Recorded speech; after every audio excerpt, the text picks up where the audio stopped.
룻기의 1장은 1장 1절부터 5절까지는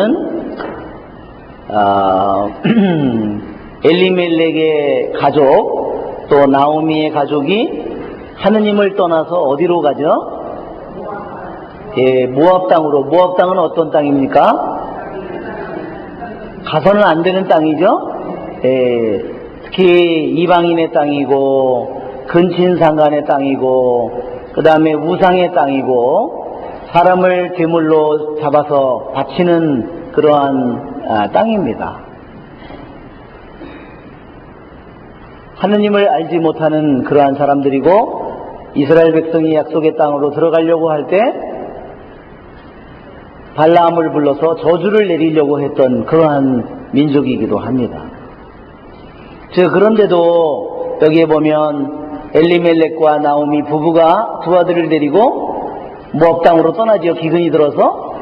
이것은 어디로 가는 길이냐면 하느님을 떠나서 세상으로 가는 길입니다. 1장 1절서부터 5절까지는 그래서 5절까지는 하느님을 떠나서 어디로? 세상으로 그리고 모압에 여기서는 안 나오지만 모압 땅이라는 것은 결국은 모압의 신을 섬기는 그 땅을 벗어날 수가 없는 거예요. 거기에 모압 신에게로 세상으로 모압 신에로 가는 겁니다. 여기서 모든 죽음과 이 죄의 값으로 뭐가 오죠? 죽음, 그 다음에 가난, 고통, 어둠, 모든 것들이 다 해서 그래서 완전히 바닥에 떨어지죠. 1장 6절서부터는 나오미는 며느리들과 함께 모압 지방을 떠나 돌아가기로 하였다. 어때요? 자, 여기 보면 아브라함에게 준 두 가지 축복, 하느님께서 약속하신 두 가지 축복, 뭐죠? 땅과 자손이죠? 어떻게 됐어요? 땅도 잃어버렸죠? 땅은 어떻게 됐을까요? 남한테 이 사람이 돈을 받고 이미 팔아먹었습니다. 그렇기 때문에 자기 땅을 이미 뒷덩어리에 말하자면 올려놓은 거예요. 그 다음에 자손은 어떻게 됐죠? 손주가 하나도 없습니다. 자손도 하나도 없고, 자, 이걸 보면 이 성경에 나타나는 것이 땅과 땅을 떠나 축복의 자리를 베들레헴이라고 하는 빵집이라고 하는 축복의 자리를 떠나서 기근이 들었는데 딴 데로 가고 있다는 겁니다. 이거는 정반대의 삶을 살아가는 사람의 모습이에요. 그 사람은 뭐만 바라보고 살아가죠? 이 사람은 엘리멜렉과 나오미는 뭐만? 돈만. 자기들이 여기서 보면 떠날 때 그 사람들은 부자였다 그러죠? 돈만 가지고 가면은 다 될 줄 알았어요. 이것이 우리들이 삶에서 이 부부가 하느님에게로 가야 되는데 오히려 하느님에게서 정반대로 가는 길을 모압 땅으로 어둠의 길을 가고 있다. 자, 1장 6절서부터 끝까지는 뭐냐면 다시 그가 여기서 하느님에게로 완전히 돌아가는 길이에요. 모든 거를 다 잃어버렸어요. 남편도 자랑스러운 두 아들도 손주도 하나도 없고 재산도 하나도 없고 남은 건 뭘까요? 실패와 수치와 그죠? 절망과 남은 거는 이것밖에 없어요. 어둠밖에 없어요. 여기서 이 나오미가 다시 여기서 하느님께로 아무것도 없는 상태에서 그가 땅으로 돌아가는 길이다. 1장 6절서부터 끝까지는 한마디로 내용상으로 어떻죠? 여기로 다시 이거를 거꾸로 보면 모압 우상의 이 어둠의 땅에서 여기를 떠나서 어디로 가죠? 다시 하느님에게로 돌아갑니다. 이것이 이 두 가지 길의 모습, 두 가지의 모습이에요. 그래서 1장 6절부터 12, 여기까지 여기 나오는데, 슈바라는 말이 몇 번 나온다 그랬죠?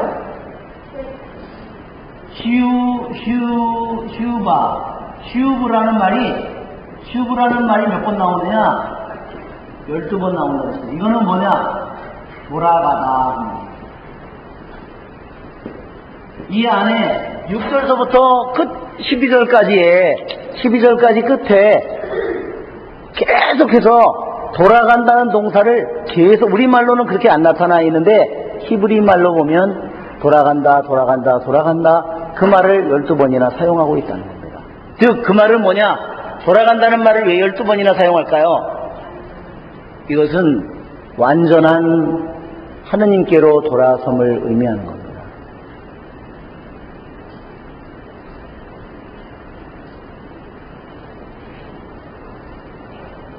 거기에는 우리들이 알고 있는 것처럼 우리 나오미가 자기의 고향 땅으로 돌아가는 데는 어려움이 있다고 그랬어요. 그렇죠? 나오미가 고향 땅으로 다시 그냥 우리들이 생각할 때는 고향 땅으로 돌아가는 거지만 엄격하게 더 깊이 얘기를 하냐면 하느님에게로 돌아가는 겁니다. 하느님에게로 돌아가는 길이 나오미에게 쉬운 길이 아니에요. 여러분, 우리가 왜 나오미가 하느님에게로 돌아가는 이스라엘 약속의 땅 베들레헴으로 다시 돌아가는 게 왜 어렵다고 그랬을까요? 네, 자기가 떠날 때는 자기가 부자고 지도자였거든, 자기 남편이. 그리고 자기 자랑스러운 두 아들이 있었거든요. 그쵸? 남편도 죽고 자랑스러운 두 아들도 다 죽고 손주들도 하나도 없고, 그 뭐죠? 하느님께 버림받았음을 의미하는 겁니다. 하느님에게 축복을 받지 못했음을 의미하는 겁니다. 그리고 완전히 가난해졌습니다. 그리고 자기 동족이 가장 어려운 순간에 동족을 버리고 배신하고 떠나갔습니다. 너무나 많은 것을 가지고 있으면서 그것을 동족에게 나눠줄 생각은 않고 자기만 잘 살겠다고 그것을 가지고 도망을 쳤습니다. 그렇죠? 그렇기 때문에 나오미가 하느님께 돌아가는 길, 이 돌아가는 길을 우리들이 오늘 우리가 한번, 이래서 이 룻기의 일상은 한마디로 우리가 무슨 길이라고 할 수 있냐면 떼슈바라 그러, 떼슈바라는 것은 뭐냐면 떼슈바라는 말은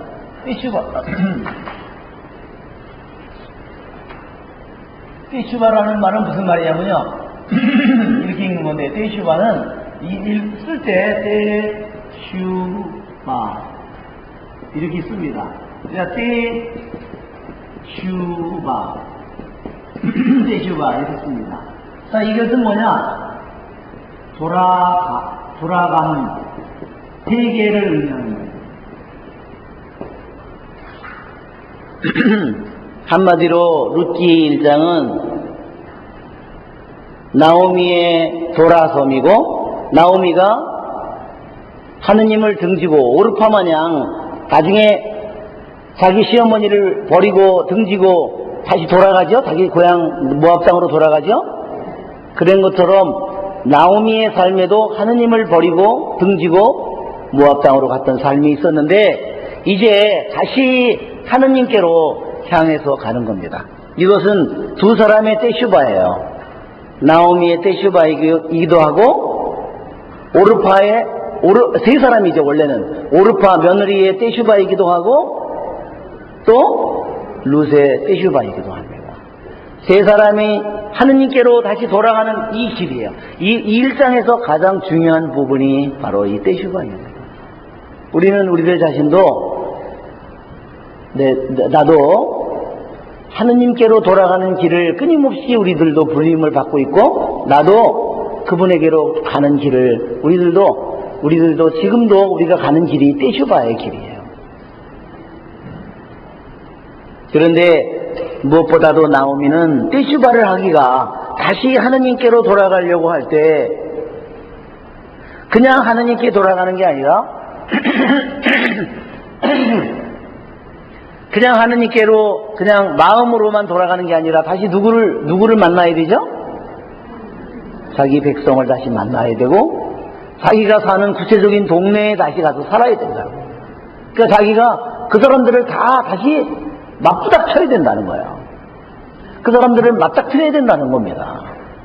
나오미로서는 인간적으로는 어때요? 회피하고 싶죠? 그러나 그것이 나오미의 떼슈바에 있어서 우리들이 주목해 봐야 될 부분이라는 겁니다. 나오미가 아니야, 나는 하느님은 사랑하지만 나는 그냥 이 나라에 살을래, 그렇게 생각할 수도 있어요. 그러나 그는 완전한 회개는 할 수 없을 겁니다. 왜? 우상의 땅에서 살기 때문에. 나오미는 자기가 온전한 회개를 하려면 하느님에게로 돌아가야 되고, 하느님의 말씀을 들을 수 있는 곳으로 돌아가야 되고, 하느님께 예배를 드릴 수 있는 곳으로 가야 되고, 그렇기 때문에 그 땅으로 돌아가야 되고, 다시 자기의 친척들, 자기가 배신했던 그 사람들을 다시 자기가 마주쳐야 된다는 거예요. 여러분, 그게 제일 힘든 일이죠? 네. 하느님을 이 떼슈바의 이 길에 있어서 이 나오미가 하느님께로 가려고 할 때, 이 하느님이 계시다면 그 하느님에게로 갈 때 제일 먼저 마주쳐야 될 것은 땅을 만나야 되고, 그 사람들의 마을 사람들을 만나야 되고, 거기에 자기들과 더 가까운 친척들을 만나야 되고, 이 사람들을 다 마주쳐야 된다는 거예요. 그러니까 나오미가 이거를 만나고 점점 한때 어땠을까요? 여기 끝에 있는 것처럼 그날이 누구의 장례날이라고 그랬어요? 보아즈의 아내의 장례날이라고 그랬습니다. 돌아간 날이 마침 보아즈의 아내의 장례를 치르는 날이었다. 마침 사람들이 다 모여 있었어요. 또 한 가지 모여 있는 이유는 보리수확이 시작되는 순간이다. 보리수확은요, 유대인에게서는요, 보리수확을 마음대로 할 수가 없습니다. 그냥 보리가 다 익었네? 그래서 보리를 수확할 수 없다는 말입니다. 무슨 말이냐면, 유대인들은 보리가 처음 익었을 때, 그거를 첫 단을 베어서 사제에게 갖다 바치지 않는 한 누구도 보리를 수확할 수 없다는 겁니다. 그러니까 보리를 수확할 무렵이라고 하는 것은 무슨 때냐면, 이미 과월절이 지났고 무교절이 지났다는 거예요. 니산달 14일, 15일이 지나고 보리를 수확하기 시작했다는 것은 니산달 16일이나 17일이 되었다는 뜻입니다. 그렇기 때문에 그거를 갖다가 첫 수확을 해서 바쳐야 되니까 사람들이 다, 이것은 하나의 예배잖아요. 그렇기 때문에 사람들이 모두 모여 있는 겁니다. 이 두 가지가 같이 겹쳐 있는데, 자, 여기에 보면 그 많은 사람들을 한 명만 만나도 힘들었을 텐데, 그죠? 룻이 온 동네 그 사람들의 화살과, 그죠? 눈총과 그를 저 배신자, 어떻게 그 돈 많고 그렇게 저기 하고, 근데 왜 꼬라지가 저렇지? 그죠? 너무너무 쪽팔리는 일이 아니에요. 그죠? 여기서 나오미가 하는 말을 잘 보세요. 저 사람 나오미 아니야? 하고 아낙네들이 소리를 질렀다. 우리를 버리고 그 많은 돈을 다 챙겨가지고 가더니, 아니 저 인간이 나오미 아니야? 우리를 이렇게 아주 헌신짝처럼 가족이고 친척이고 다 버리고 그러고 가더니 나오미가 그들에게 나를 나오미라고 부르지 말고 마라라고 부르셔요. 전능하신 분께서 나를 너무나 쓰라리게 하신 까닭이랍니다. 자, 여기서 보면요, 그냥 나오미가 도망갈 수도 있다는 겁니다. 아우 창피해 그러고서 그냥 도망갈 수도 있어요. 그쵸? 아마 여러분 같으면 어떻게 했을까요? 그 많은 동네 사람들이, 자기의 과거를 다 알고 있는 동네 사람들, 친척들, 그 모든 사람들이 다 있는 가운데서 너무너무나 처참한 모습으로 돌아왔을 때, 자기를 나오미라고 했을 때 반가움보다는 어때요? 도망치고 싶었겠죠. 그런데 여기서 이 나오미가 참으로 그가 회개하였음을 보여주는 것이 뭐냐면, 전능하신 분께서 나를 쓰다리게 하셨다. 그분께서 나를 21절에도 나를 거칠게 다루셨다. 그분께서 나에게, 전능하신 분께서 나에게 불행을 안겨주셨다. 그것을 자기가 말하고 있다는 사실입니다. 그러니까 그것을 당당하게 그가 그 사람들의 그 모든 것을 앞에서 자기의 잘못을 인정하고 자기는 그런 벌을 받아 마땅한 인간이라고 자기가 얘기했다는 겁니다. 이것이 나오미의 떼슈바의 과정이에요.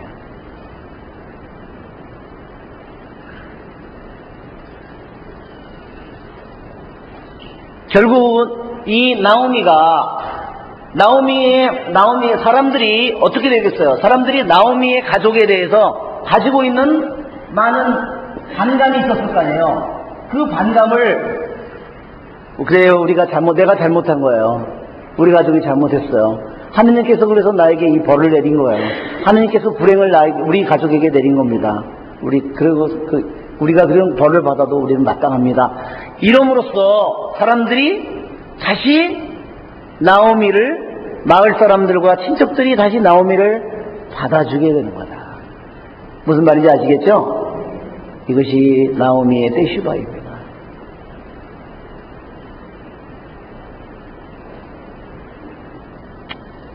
즉 나오미는 자기의 잘못을, 자기의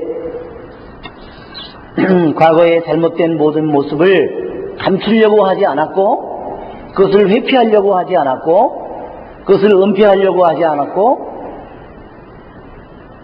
그로부터 도망치려고 하지 않았다는 겁니다. 이것이 나오미의 떼슈바입니다.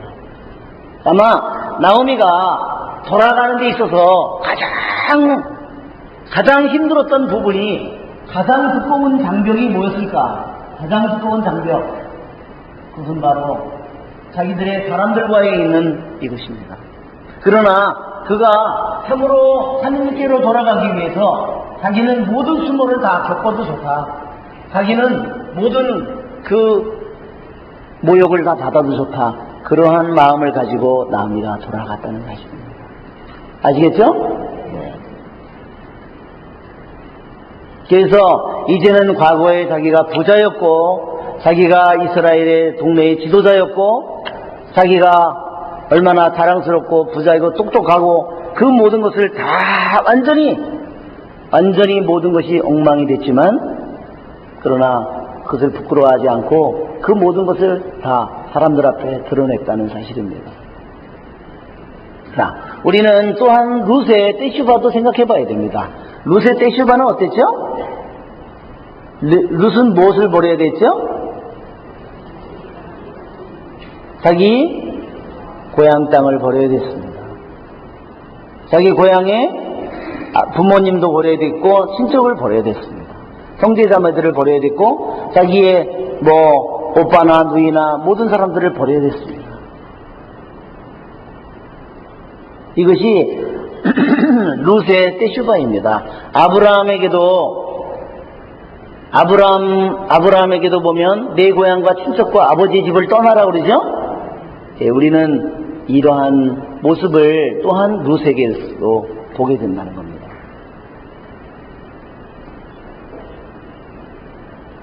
자, 이 룻기에는요, 특별히 룻기 1장에는, 룻기 1장서부터 5절까지에 보면 1절서부터 5절 사이에 창세기에 관련된 귀절들이 되게 많이 나온다는 겁니다.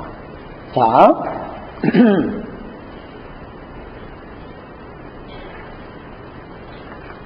먼저 어떻게 그러면 창세기에 관련된 기절들이 나오냐면 왜? 자, 기근이 1장 1절에 나라에 기근이 든 일이 있었다 했죠? 창세기에 나옵니까? 안 나옵니까? 나오죠? 창세기 12장에 보면 아브라함 때, 그 다음에 26장에 이삭 때, 창세기 41장에 야곱과 그 아들의 때에 기근이 아브라함, 이삭, 야곱 3대에 걸쳐서 계속 일생에 살아가는 동안에 계속 기근이 나와요. 야, 룻기 1장에 기근이, 창세기에 성조들 아브라함, 이삭, 야곱 계속 할 때마다 기근이 나왔는데 여기서도 또 기근이 나오네. 또 뭐라고 나오냐면 여기에 나그네 살이를 하려고 그랬죠? 1장 1절에 그래서 유다 베들레헴에서 살던 사람이 모압 지방에서 나그네 살이를 하려고 그랬죠? 나그네 살이. 아브라함도 나그네 살이를 합니까? 안 합니까? 해죠? 이삭도 말하자면 야곱도 나그네 살이를 하죠? 약속의 땅에 왔는데 이미 거기에 땅의 주인들은 다 있고 자기네들은 어때요? 자기 약속의 땅에 오면 모든 게 다 끝날 거리라고 생각했는데 주인 없는 땅이라고 생각했는데 주인들이 다 있어요. 어때요? 못 묻혀 살죠? 그래서 여기도 보면 창세기 23장 4절에도 아브라함이 나그네 살이를 한다고 나오고 창세기 26장 3절에도 이삭이 나그네 살이를 한다고 나오고 창세기 47장 4절에도 야곱 때에도 나그네 살이를 에집트에 가서 또 나그네 살이를 합니다. 그렇죠? 자, 그 다음에 또 무엇이 창세기와 깊이 관련되어 있냐면 여기에 보면 엘리멜렉과 나오미 부부가 이름이 나오죠? 근데 두 아들의 이름은 뭐였죠? 마흘론과 킬련. 자, 엘리멜렉과 나오미라는 이름은요, 엘리멜렉은 뜻이 뭐라 그랬죠? 나의 왕은 하느님이시다. 나오미는 즐거운, 이런 뜻입니다. 그런데 이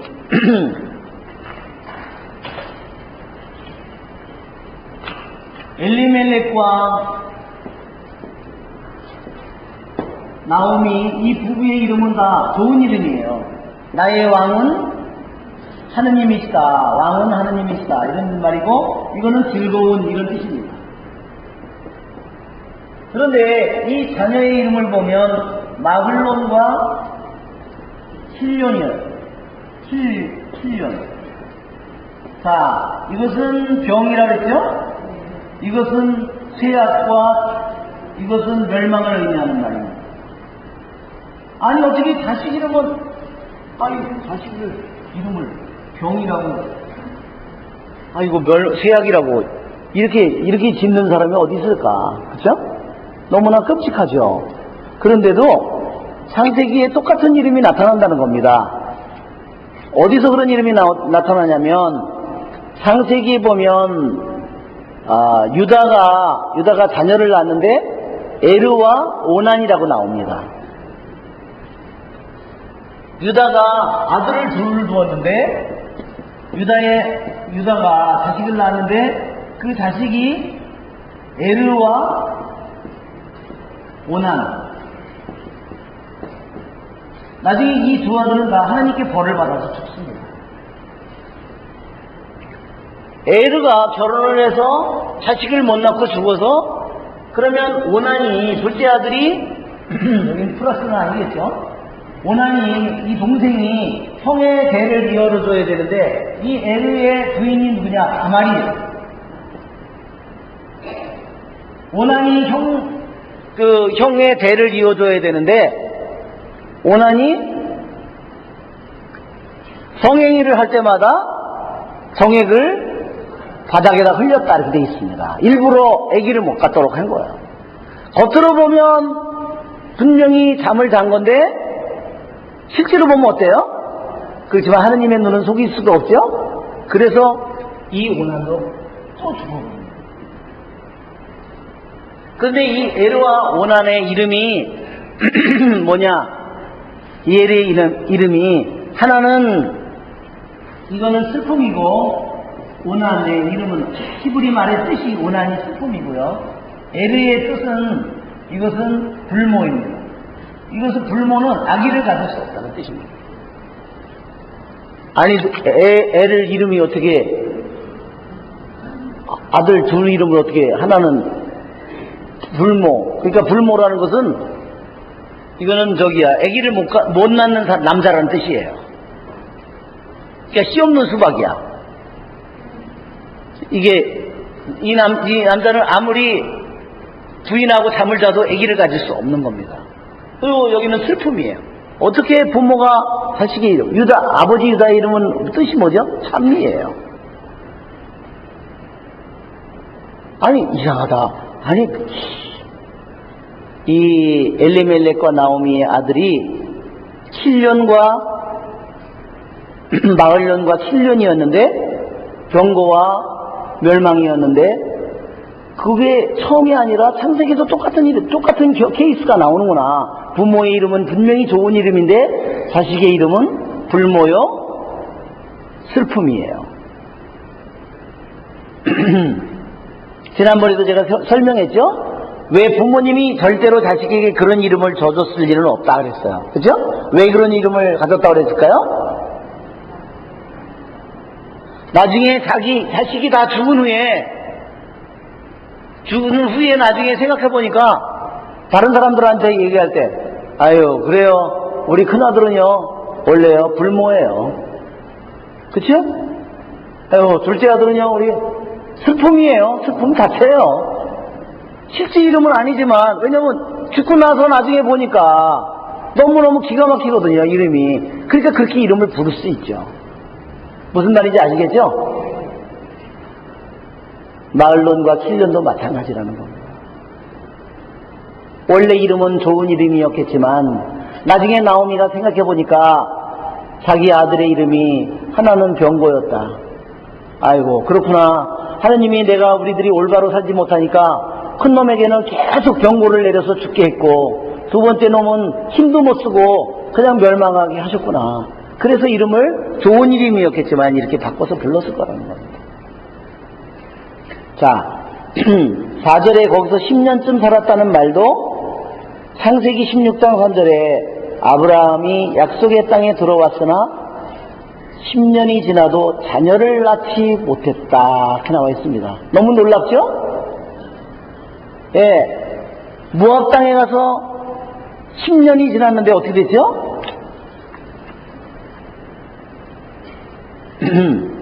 그들은 거기서 아내를 맞아들여서 10년쯤 살았죠? 그런데 어떻게 됐어요? 자식 없이 둘 다 죽었습니다. 이게 창세기 16장에 나오는 16장 3절에 아브라함이 약속의 땅에 들어왔지만 그게 무슨 소리냐면요. 아브라함이 원래 자기가 살던 고향 땅에서 갈대아 우르 지방에서 살 때 하느님께서 거기서 우상을 섬기고 있을 때 아브라함아 하고 불렀어요. 그쵸? 그리고 약속의 땅으로 가도록 불렀습니다. 그러면서 하느님께서 내가 너에게 하늘의 별처럼 너의 자손을 많게 해주겠다 그랬어요. 자기가 그때까지 아브라함이 사라와 살았는데 자녀를 못 낳는 거예요. 그런데 하느님께서 내가 약속의 땅에 가면 내 자손이 하늘의 별처럼 많아진다고 그리고 그 땅을 준다고 그러니까 아브라함이 그래서 동네에서는 가전수모를 다 당했지만 그래서 좋아가지고 신나서 또한 떠난 거예요. 그런데 약속의 땅에 들어왔는데 여보 맨날 배 만져보고 애기 가진 거 아니야? 아니 이거 젠장 1년이 지나고 2년이 지나고 10년이 지나도 애기가 없어. 그게 그 말입니다. 그러니까 이미 아기를 못 낳는 것은 이미 사라가 아기를 못 낳는 여자였다는 겁니다. 그래서 갈대아 우르 지방에 살 때부터 그랬는데 약속의 땅에 약속을 받고 들어와서 10년이 됐는데도 자식이 없었다는 말입니다. 그러니까 이 말이 여기 보면 나오미의 가족이 모압 땅에 가서 두 아들이 결혼을 해서 결혼한 지 10년이 됐는데도 어때요? 자식이 없어요. 그 내용이 똑같은 겁니다. 너무 기가 막히죠? 이렇게 왜 룻기 1장 1절서부터 5절 사이에 창세기에 있는 내용과 왜 내용이 아브라함, 이삭, 야곱 이 세 명은 또 누구지요? 성도죠. 이스라엘의 믿음의 세 조상이고 믿음의 조상이고 성도들입니다. 그런데 룻기 1장에 왜 창세기에 나오는 세 성도들의 이야기가 그대로 여기에 기근, 나그네살이, 그 다음에 아들들의 두 이름, 그 다음에 10년 산 얘기 모든 것을 통해서 그대로 등장하는가? 이것은 무엇을 의미하냐면요, 룻이 어떤 사람인지를 보여주는 겁니다. 룻기가 무엇을 가리키냐? 룻은 이방인 여자이고 모함 여자이고 이스라엘의 해중에 들 수 없는 그렇게 천대받는 백성이지만 천대받는 민족의 여자이지만 그러나 룻이 참으로 어떤 여자인가를 보여주는 겁니다. 룻은 즉 한마디로 얘기하면 창세기에 나오는 믿음의 조상인 아브라함과 이삭과 야곱의 버금가는 믿음을 가진 사람이라는 것을 우리에게 얘기하는 겁니다. 무슨 말인지 아시겠죠? 네. 그것이 바로 왜 이 룻기 1장 1절서부터 5절까지에 왜 끊임없이 창세기에 나오는 성도들의 기근, 나그네살이, 그들의 두 아들의 곧 죽음, 10년의 삶, 이 모든 것을 끊임없이 우리들에게 다시 연관시키고 연상시키는가 하는 이유는 바로 룻이 아브라함과 이삭과 야곱과 맞설 만큼 그렇게 당당한 이방인 여자, 모함 여자이지만 그동안 믿음의 여인이라는 것을 우리들에게 여기서 선포하고 있다는 말입니다.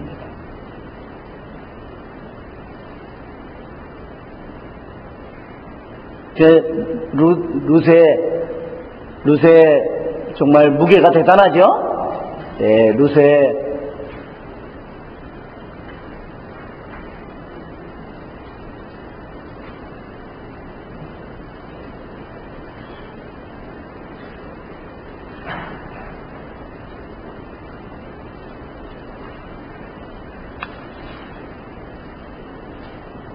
자, 우리는 이 룻기를 읽으면서 룻이 21절에 나는 아쉬움 없이 떠나갔다 그랬는데 아쉬움 없이 떠나는 것이 뭐냐면 그가 너무 원래 시절에는요 부자라고 돼 있어요. 아주 가득했다고 돼 있다는 거예요. 그가 너무나 가득하고 충만한 상태에서 부자인 상태에서 떠났다는 거예요.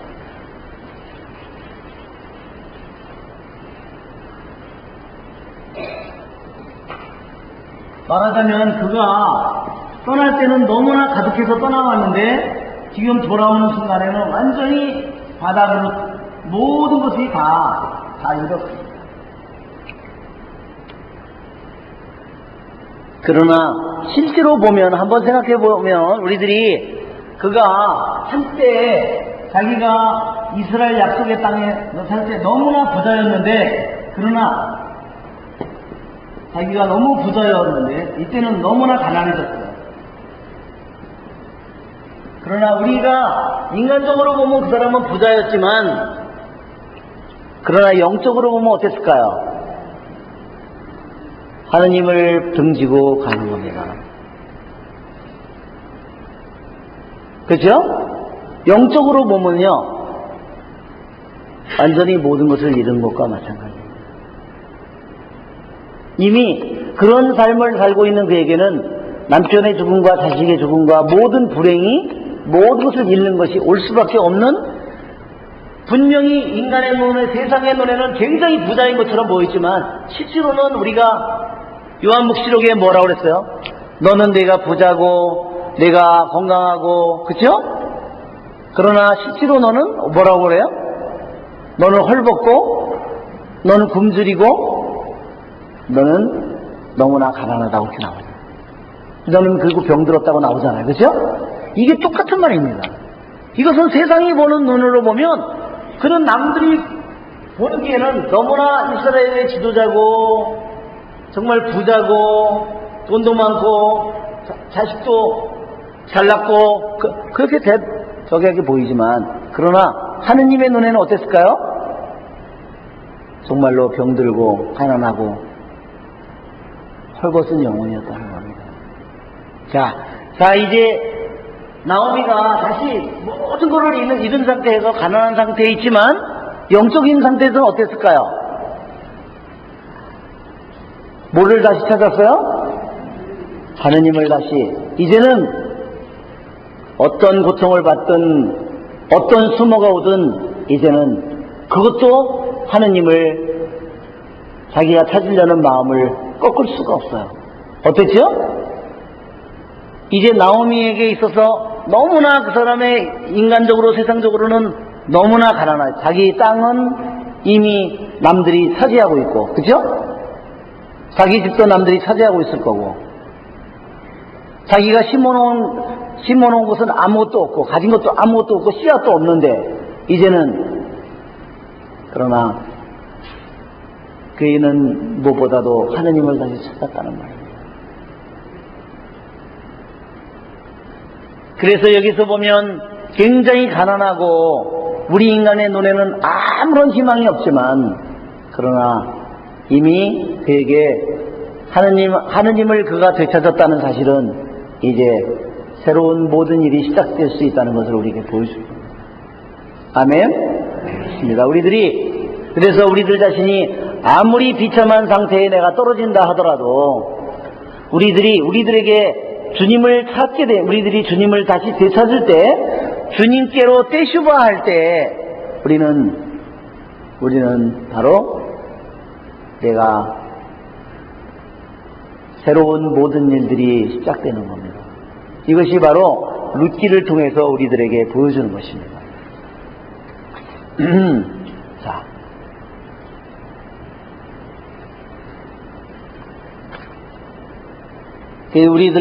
우리가 항상 성경을 읽을 때 성경을 읽는 그 순간이 떼슈바하는 우리들이 순간이에요. 하느님께로 내가 돌아가는 순간입니다.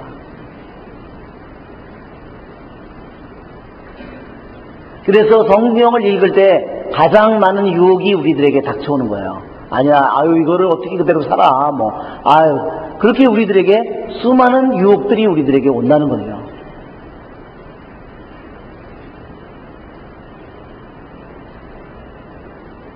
자, 우리가 말씀의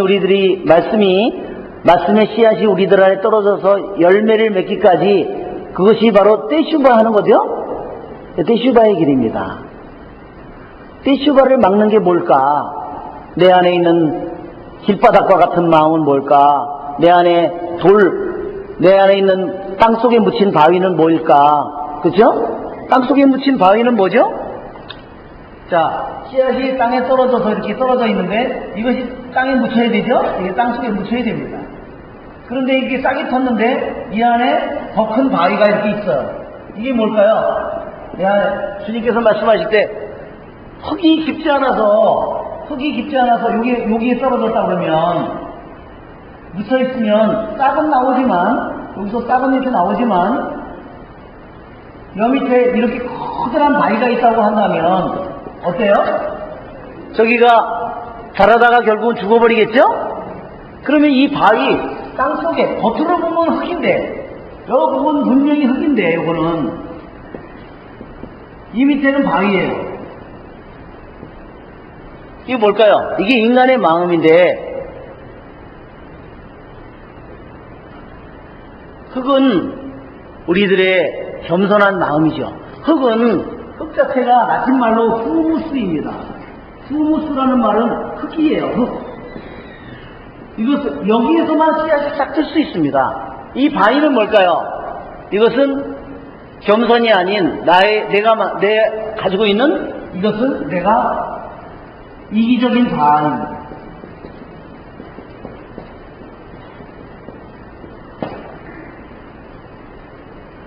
우리들 모두에게 이 바위가 들어있는 거야. 내 마음 안에 이 바위가 들어있는 겁니다.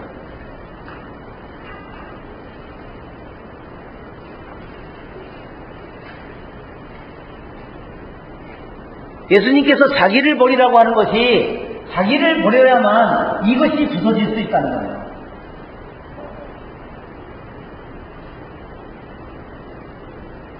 자, 그래서 나오미가 떼슈바 할 때 가장 커다란 자기의 자아가 뭐예요?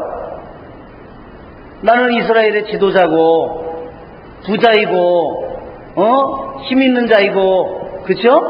그리고 대단한 사람이고 그것이 그가 가지고 있었던 이게 나오미의 마음속에 묻혀 있었던 바위죠.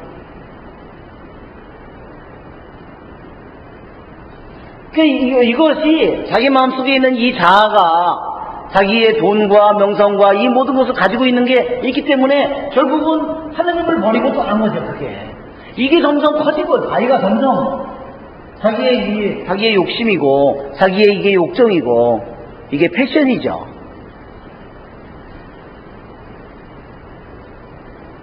그러나 자기의 모든 것이 다 무너지면서 이 바위가 부서지기 시작한 거예요.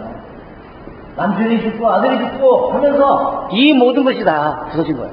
마지막으로 자기가 다시 돌아갈 때 그렇죠? 그 나머지 마저 있는 모든 것마저 다 깨어진 겁니다. 그래서 우리들이 생각해 볼 때는 나오미의 삶을 생각해 보면 어떻게 보면 남편이 죽고 자식이 죽고 모든 재산을 잃은 것이 그것을 쥐고 있었다면 나오미가 떼슈바 할 수 있었을까요? 떼슈바 할 수 없었습니다. 왜? 이 안에 있는 그의 인간의 겉으로 보면 굉장히 좋은 신앙인처럼 보여요. 그런데 그 속에 뭐가 있어요? 저렇게 단단한 자아가 거짓된 자아가 저렇게 단단한 바위가 그 안에 그것을 씨앗을 싹 터도 그것이 자라고 꽃피고 열매 맺는 것을 못하도록 막는 것이 있다는 겁니다. 이 우리들이 주님의 이 말씀을 우리들이 생각해 볼 때 나는 원래가 난 태어나면서부터 저런 자아가 없어 바위가 없어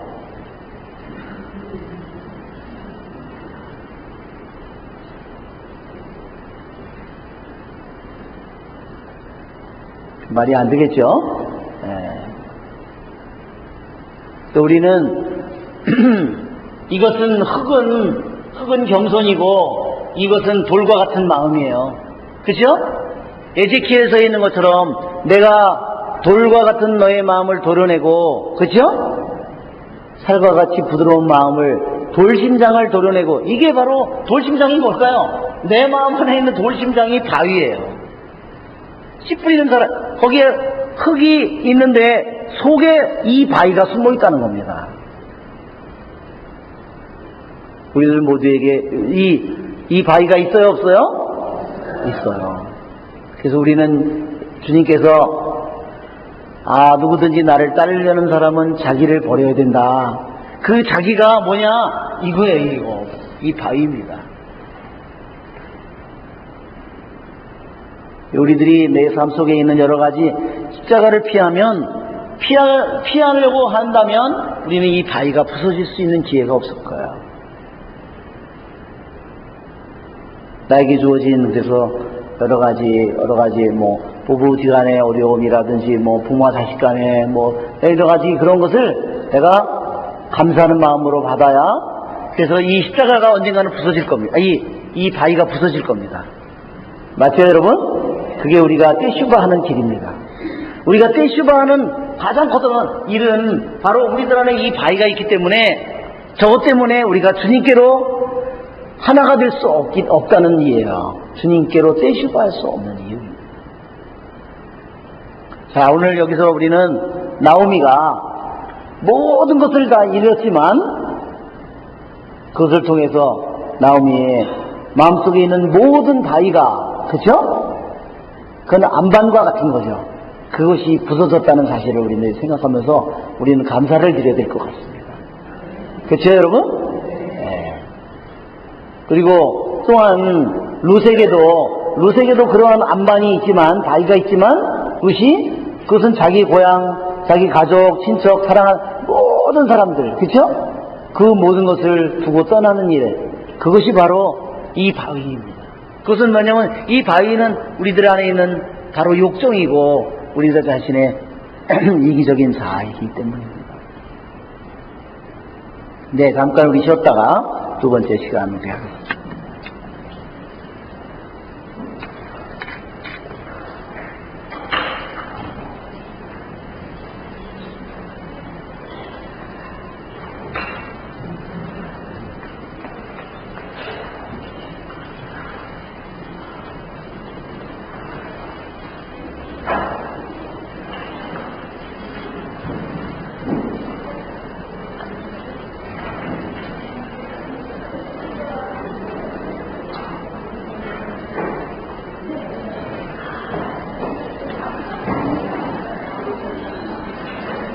예, 우리 노래 좀 하나 틀어주죠. 우리 동영상. 우리, 케니 로저스 있죠? 케니 로저스라고, 우리 케니 로저스의 성모님에 대한 노래가 있습니다. Did you know? 하는,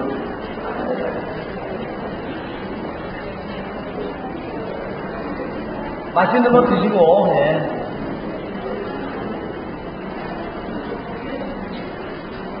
메리 Did you know? 이거 말고요.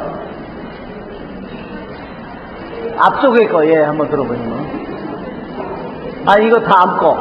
이거 다음 거를 틀어주시면 되겠네. 가사가 나오는 게 그 다음 거. 저기. 메리 디즈노. 옆에 똑같은 제목이 있죠? 네. 네, 불을 좀 꺼주시고, 그러면. 가사가 나오니까. 마리아여, 성모님, 당신은 아시죠? 하는 거예요.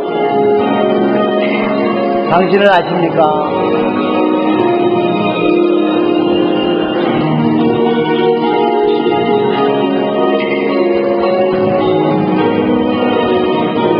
You know, you're faithful. I'm waiting for wonders. Baby, you know. You're faithful. Say no something over. Did you know that you're faithful?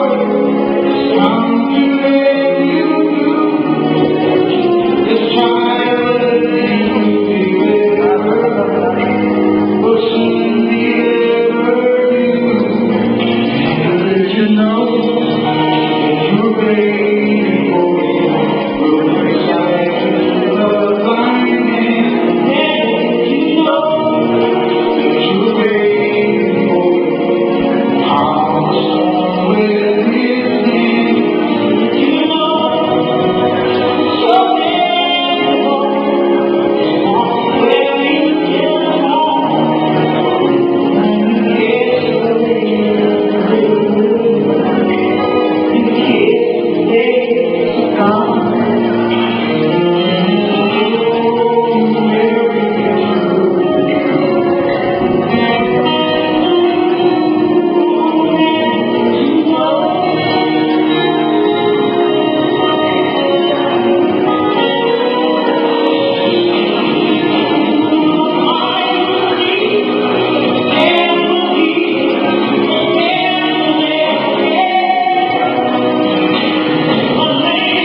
볼륨을 조금만 내려주시면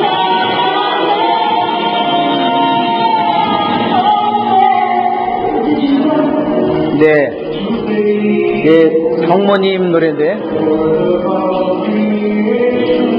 성모님 당신은 모든 기도물에 당신의 아기가 세상들의 주님이심을 아셨나요?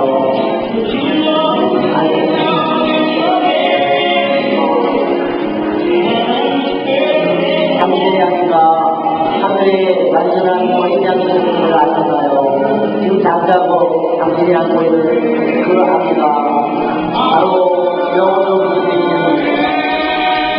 나는 곧 나가야 할 걸 아셨나요?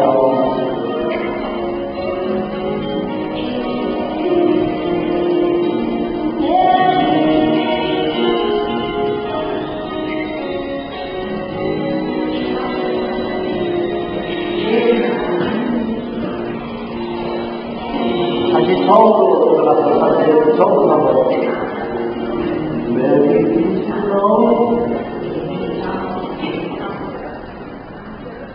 예, 케니 로저스 그거 알죠? 목소리가 약간 쇳소리가 나잖아요. 우리나라에도 오랜 가수 아시나? 케니 로저스가 아까 보는 것 같은데.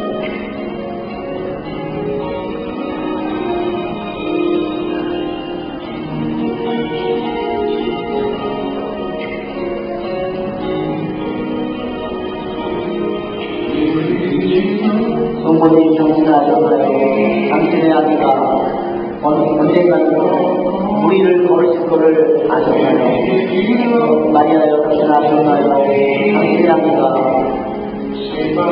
우리의 아들, 딸들을 구원하실 거를 아셨나요? 당신 아셨나요? 당신의 아기가 당신을 언젠가 새롭게 하실 거를 아셨나요? 당신 낳을 그 아기가 당신을 구원하실 것을 아셨나요? 마리아여 당신의 아기가 소송을 해결할 거라는 걸 아셨나요? 아셨나요 어머니? 당신의 손으로 폭풍을 가라앉히실 줄 아셨나요?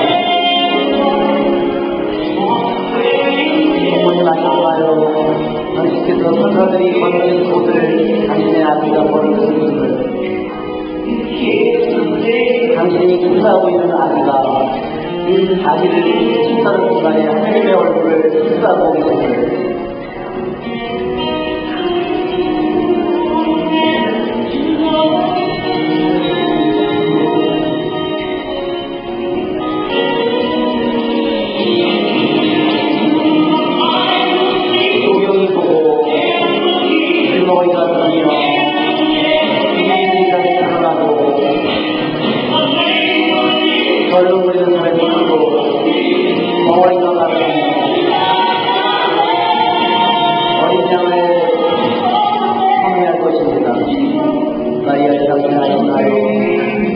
당신의 아기가 온 세계를 창조하신 주님이시를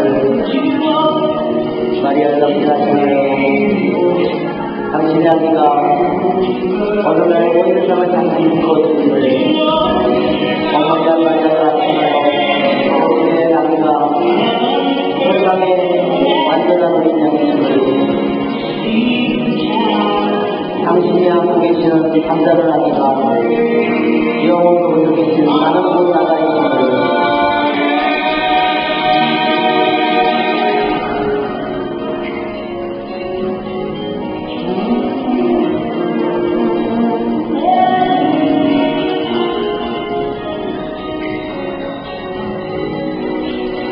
우리 한번 다시 조용히 한번 들어볼까요? 다시 이제는 잠깐 볼륨을 약간만 더 높여야죠. 네.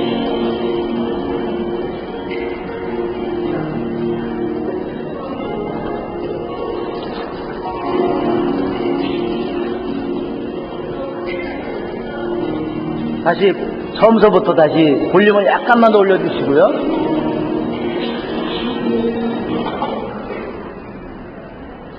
네.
감사합니다. 예.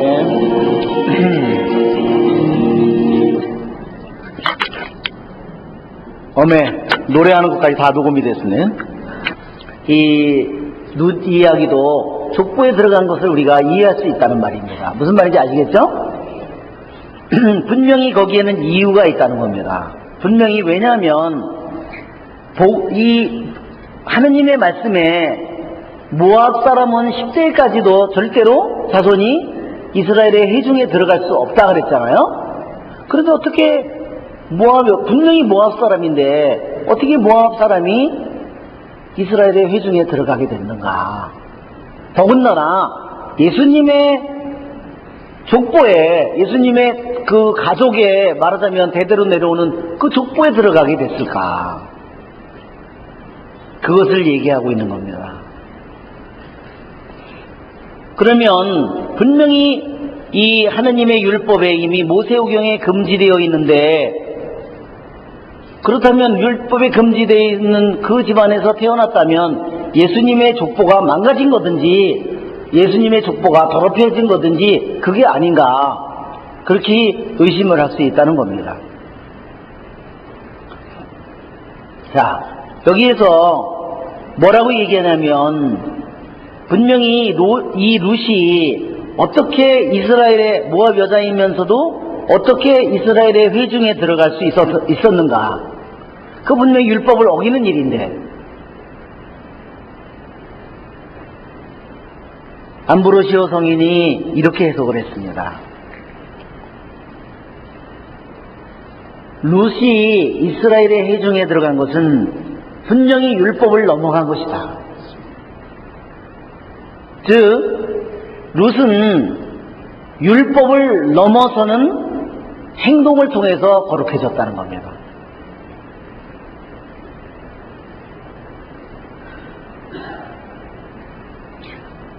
암브로시오 성인이 말하기를 룻은 자기가 시어머니에 대해서 할 의무가 이미 끝났다는 겁니다. 자기는 이방인 여자고, 그죠? 남편은 이미 죽었고 자식도 없고, 그렇기 때문에 룻이 자기 시어머니를 따라서 끝까지 가서 자기가 모압에 있으면 어때요? 젊은 남자하고 결혼했겠죠? 그런 사람들이 거기에 많았겠죠? 그러나 그 모든 것을 버리고 자기의 시어머니를 따라서 자기 고향의 나라와 가족과 모든 것을 버리고 따라간 것은 율법을 훨씬 초월한 사랑이었다는 겁니다. 율법을 초월한 믿음의 행동이었다는 겁니다. 무슨 말인지 아시겠죠? 율법은 그러한 것을 절대로 요구하지 않는다는 겁니다.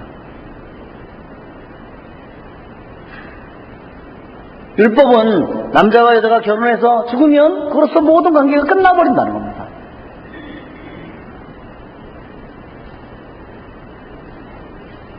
더군다나 그 여자는 더군다나 어떤 여자예요? 이방인 여자예요. 이방인 여자는 그런 율법에 묶일 적이도 없는데 이방인 여자이면서도 그가 율법을 훨씬 초월한 그러한 믿음의 행동을 했다는 겁니다.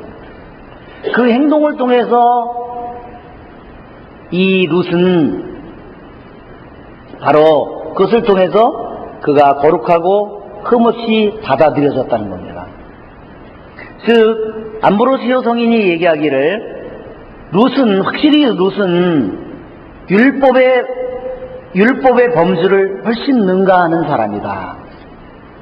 육신의 혈통에 의해서는 절대로 이스라엘의 회중에 될 수가 없는 사람이지만 육신의 혈통으로는, 그렇죠? 그러나 정신의 혈통으로는 그는 분명히 하느님의 회중에 들고도 남는 회중에서도 가장 모범적인 사람에 해당된다는 겁니다. 무슨 혈통으로는 안 되고요? 육신의 혈통으로는 회중에 들 수 없지만 정신의 혈통으로 보면 완전히 모든 사람에게 아브라함, 이삭, 야곱에게 복음 갈 만큼 훌륭한 모범이 되는 그러한 믿음의 사람이라는 겁니다. 또한 룻은 어떠한 신비를 우리들에게 드러내주고 있냐면 앞으로 주님의 나라에 모일 이방인에게서 온 하느님의 백성을 미리 보여준다는 거예요. 그죠? 이제는 예수님이 오신 다음에 이스라엘 백성에서만 하느님의 백성을 뽑지 않고 어디에요? 다른 이방인들도 전부 다 하느님을 믿고 한 백성이 되죠? 에페소서 3장에 있는 것처럼 유다 민족과 이 민족을 하나의 한 민족으로 만드는 것처럼. 그래서 룻은 이방인들 중에서 하느님의 백성이 될 모든 사람의 신비를 미리 보여주고 있는 사람이 룻이다. 이러한 이유로 예수님의 족보 안에 룻이 들어가 있다는 겁니다. 무슨 말인지 아시겠죠?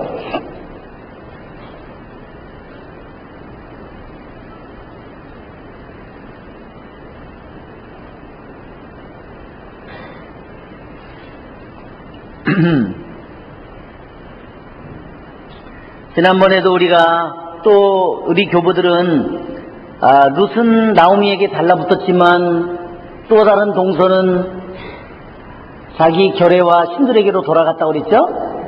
그래서 돌아갔다는 오르파라는 말이 머리 뒤통수라는 의미라 그랬죠? 머리 뒤통수. 언젠가는 그분을 등지고 떠나갈 사람이라는 겁니다. 결국은 교부들이 해석하기를 룻과 오르파를 비교해서 해석했는데 룻은 충실한 영혼을 의미하고 오르파는 충실함을 잃어버리는 영혼을 뜻하는 거예요. 언제나 변함없는 하느님에 대한 사랑을 가지고 있는 영혼이 룻이라면 오르파는 어려움이 생기면 언제든지 세상 것을 바라보고 하느님을 쉽게 버릴 그러한 변절자의 모습을 나타낸다는 겁니다. 룻은 자기의 부모보다 자기의 가족보다 자기의 나라보다 하느님을 언제나 앞세우지만 오르파는 자기의 뜻과 자기의 이익과 자기의 앞날이 자기가 생각할 때 그것이 언제나 하느님보다 앞선다는 겁니다. 룻은 끊임없이 어떠한 어려움이 있더라도 끊임없이 변함없이 하느님을 따라가는 영혼이라면 오르파는 조금만 어려움이 오면 닥치면 희망이 안 보이는 것처럼 보이면 하느님을 저버리고 세상을 향해서 곤두박질을 치는 영혼이다. 그래서 오르파의 영혼은 조금만 어려움이 닥치면 멸망에 이르는 넓은 길로 거기에 빠져드는 그러한 영혼을 의미한다. 자, 1장 16절에 당신의 하느님이 나의 하느님이라고 룻이 얘기하죠. 7중 서원을 하죠. 룻이 시어머니에게.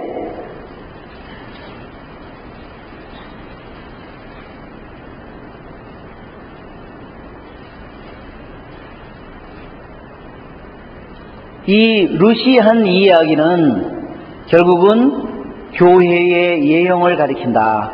교회를 미리 보여준다 그랬어요.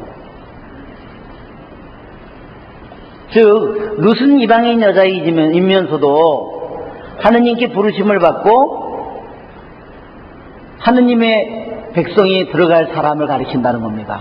이방인 출신 중에 하느님 백성.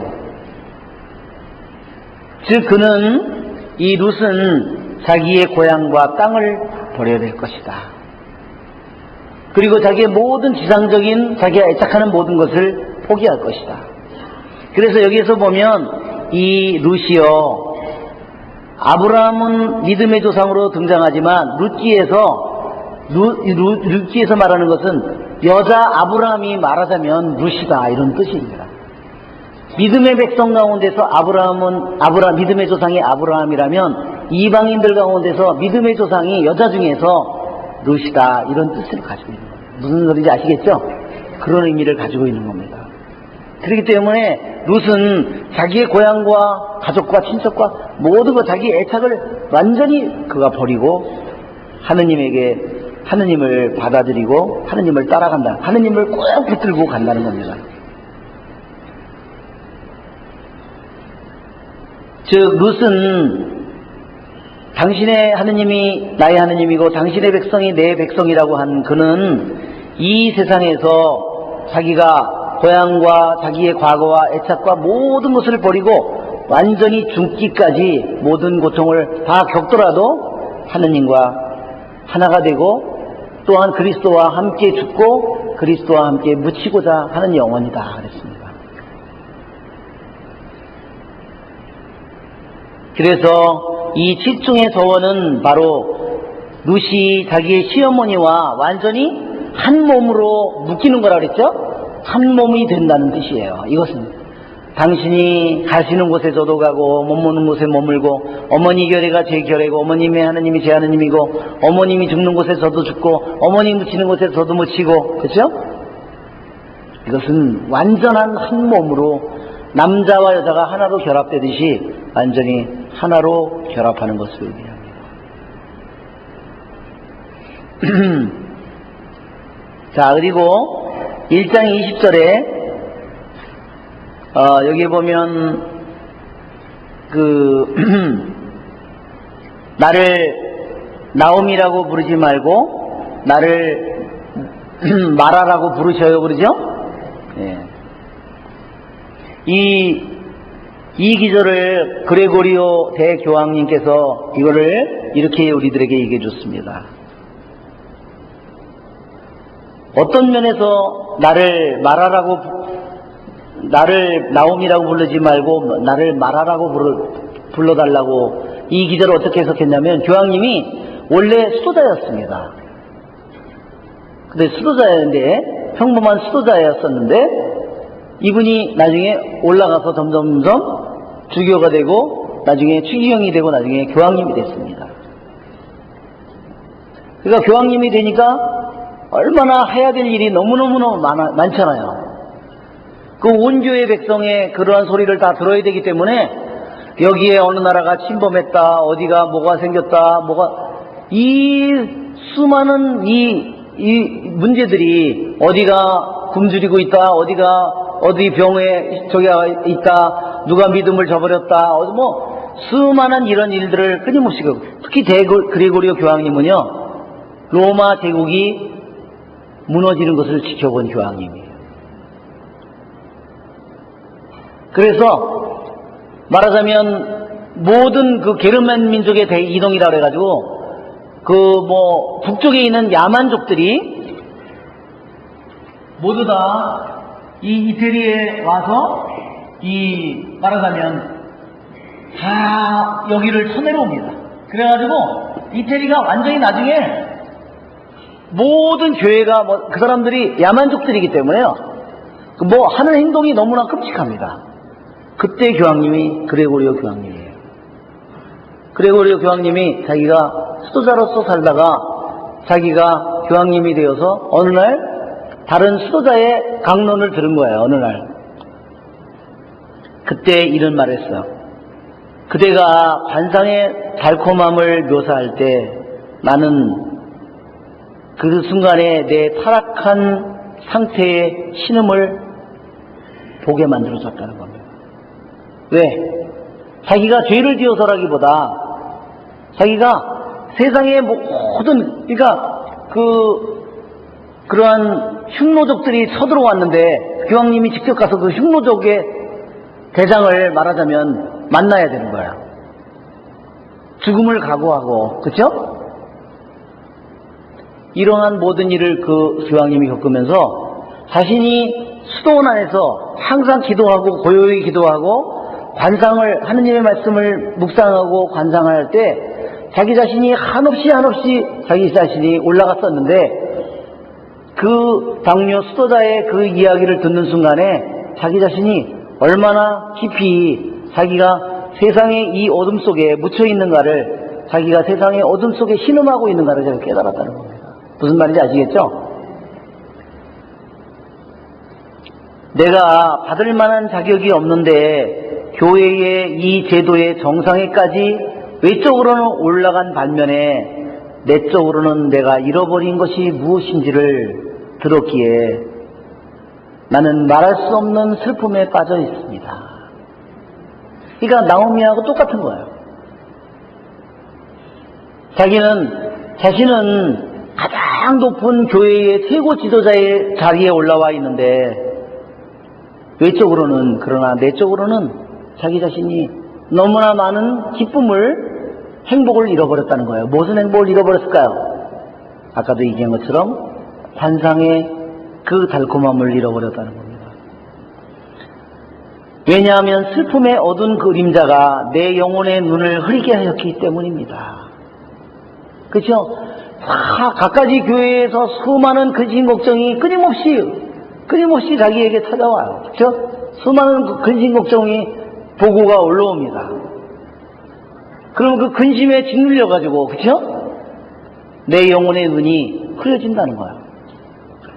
우리들의 영혼의 눈이, 우리들의 마음의 영혼의 눈이 맑아져서 우리들이 끊임없이 하느님을 내 영혼이 바라보는 게 그게 관상이죠? 말하자면 하느님이 계시다면 우리들의 영혼이, 하느님이 계시면 우리들의 영혼이 끊임없이 하느님을 바라보고, 그렇죠? 우리들이, 이것이 관상이고 이것이 묵상이고 이것이 관상이죠.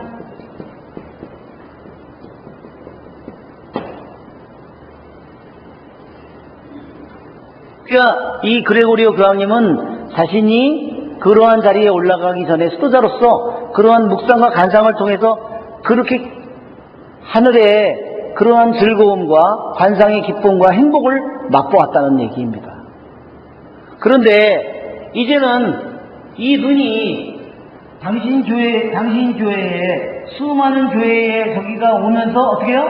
이 눈이 다 이제 이 세상의 고통 속에서 완전히 다 흐려졌다는 거예요. 이게.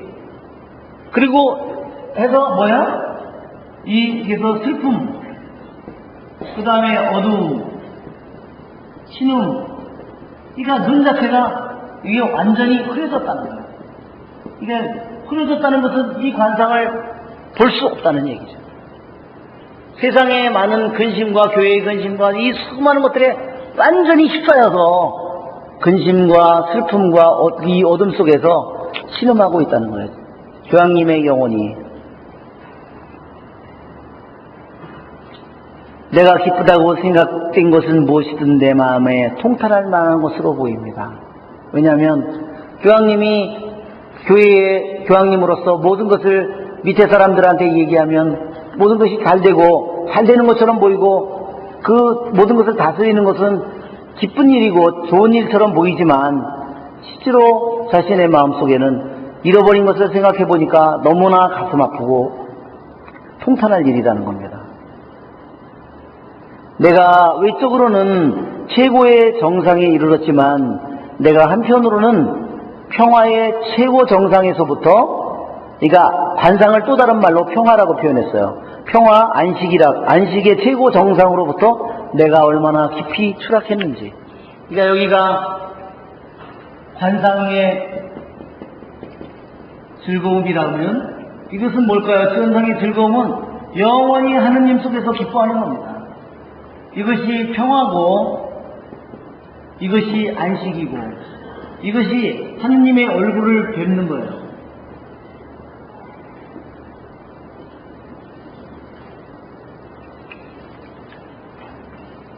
악인들의 장막 안에 살기보다는, 그죠? 당신의 집 문간에 있기가 소원입니다. 첫날보다 더 나은 하루라고 그랬어요. 그것이 이 세상에 내가 아무리 이 세상에서 좋은 영광을 다 봤다 하더라도 하느님 안에서 있는 하루만 또 못하다는 겁니다. 하느님 안에 있는 한순간만 또 못하다는 겁니다.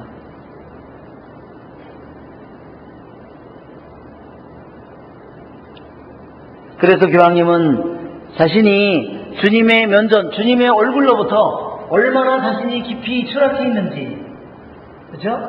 이 모든 것들이 눈이 교회의 고통에 짓눌리고 신음하고 하다 보니까, 그리고 주님의 면전에서부터 얼마나 수많은 일들에 귀양살이 신세로 자신이 전락했는지, 해야 될 수많은 일들에 자신의 마음이 마치도 폐허가 된 예루살렘과 같다 그랬습니다.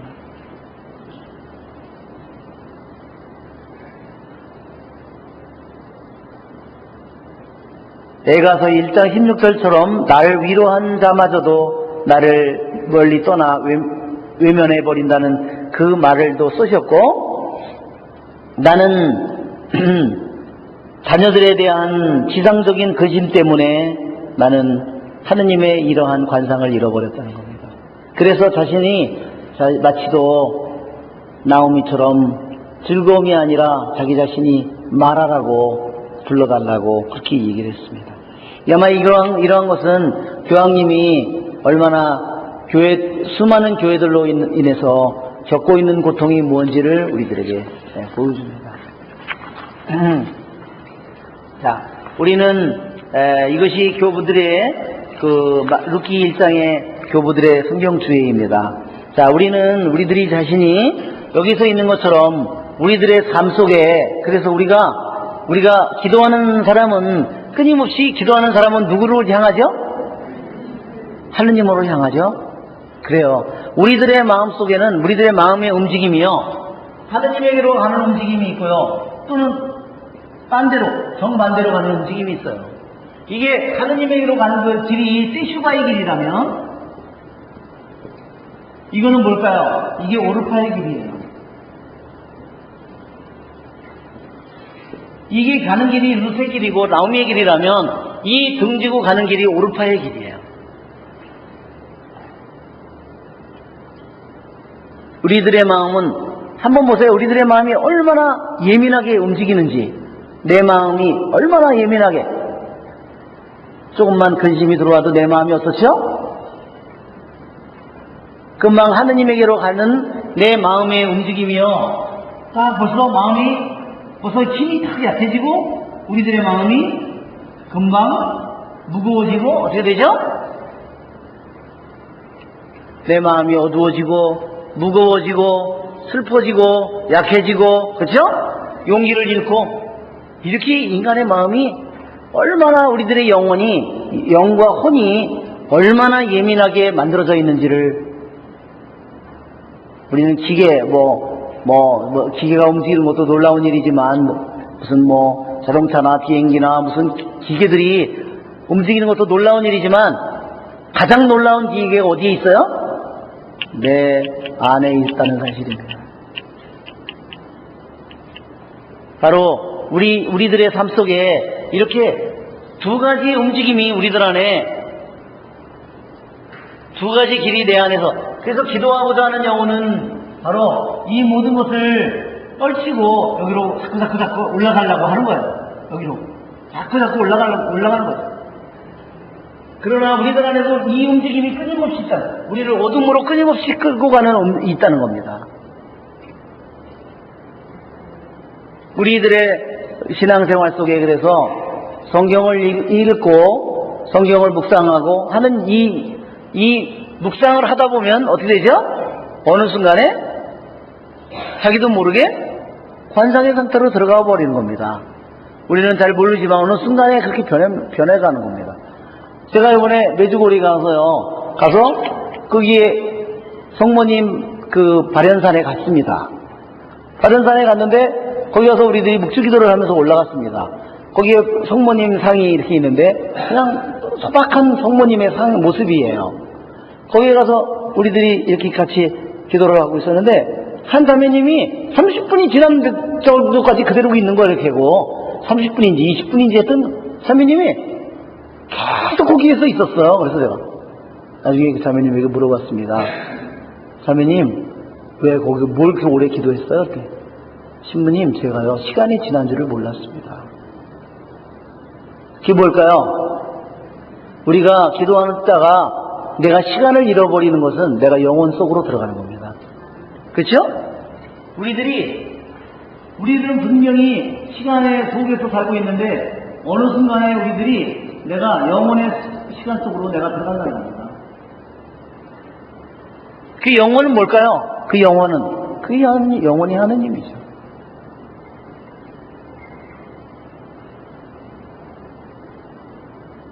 우리들이 일례로 묵주기도는 무슨 기도죠? 묵주기도는 묵상기도입니다.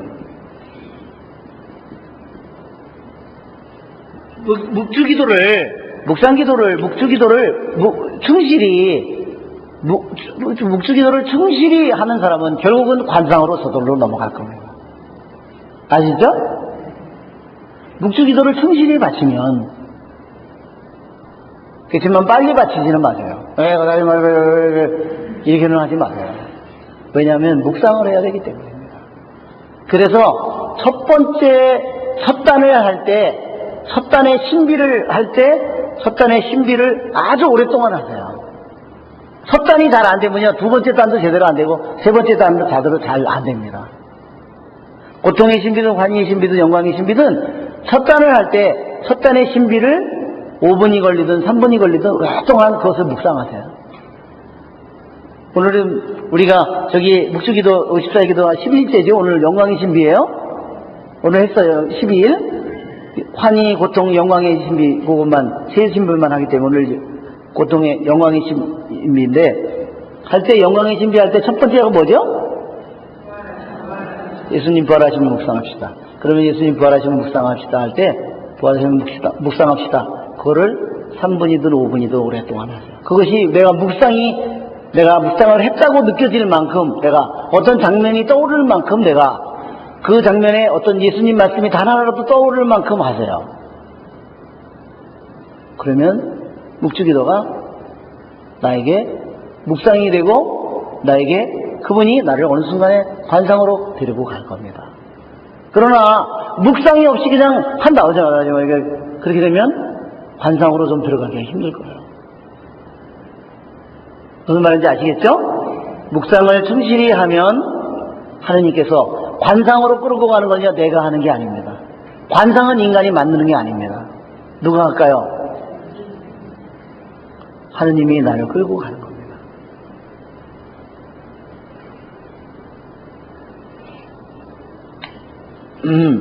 자.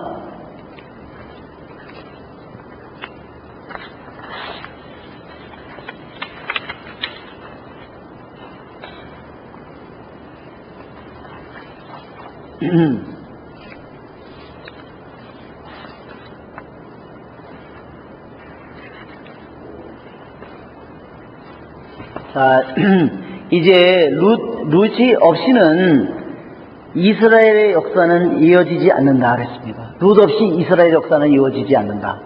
그게 무슨 말이냐면은 신명기 2장 9절을 한번 보세요. 신명기 2장 9절.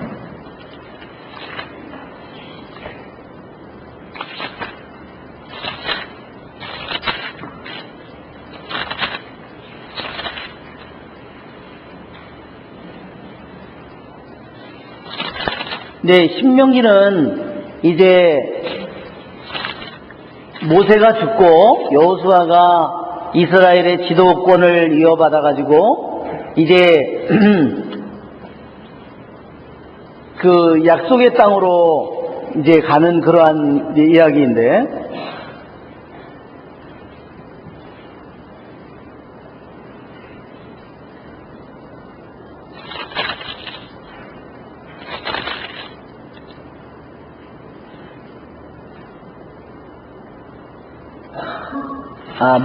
모세 이야기죠? 여기 보면 모세 이야기인데, 자, 여기 보면 2장 9절에 주님께서 나에게 말씀하셨다. 모세에게 모압을 괴롭히지도 말고 그들에게 싸움을 걸지도 마라. 내가 아르를 롯의 자손들에게 소유지로 주었으므로 너희에게는 그 땅 어느 곳도 소유지로 주지 않을 것이다. 자, 모압을 괴롭히지도 말고 그들에게 싸움을 걸지도 말라고 분명히 얘기하셨어요. 자,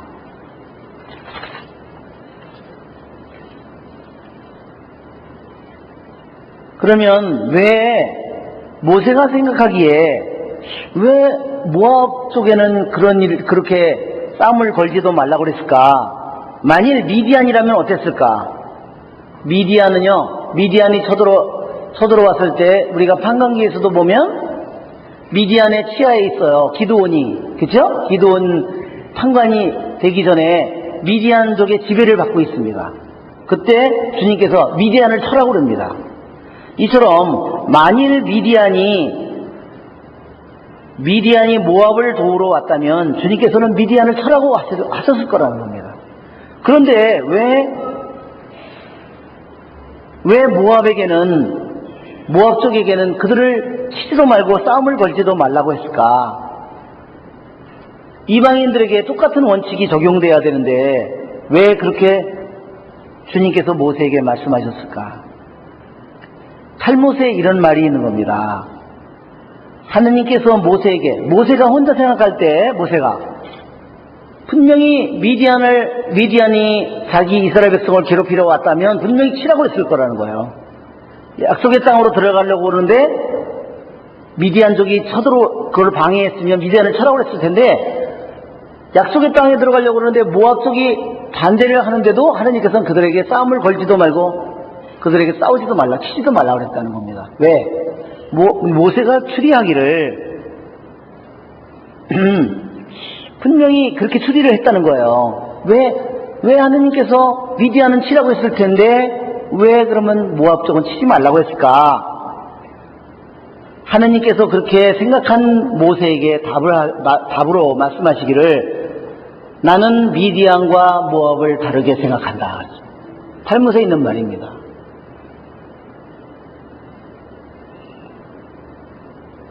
나는 분명히 이방인족이라고 생각되지만 모압족과 미디안족을 다르게 생각한다. 왜냐?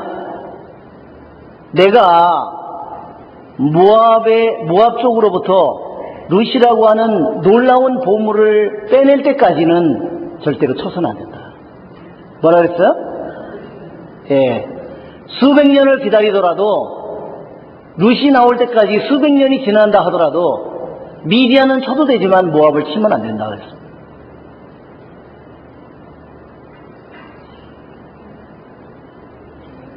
왜냐하면 룻은 바로 다윗의 증조모이고 그녀를 통해서 다윗이 세상에 태어나고 그것을 통해서 예수님이 태어나기 때문이다. 무슨 말인지 아시겠죠?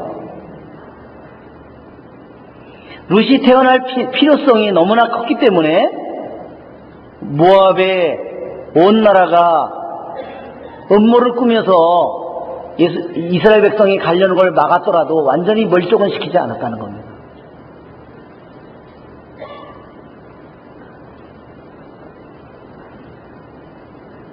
그래서 발라함을 불러와서 했는데도 완전히 멸종시키지 않았다는 겁니다.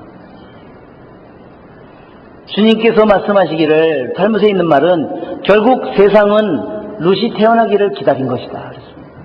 룻이 태어나기를 기다려서 그 모압 백성이 다 멸망하지 않도록 지켜진 것이다.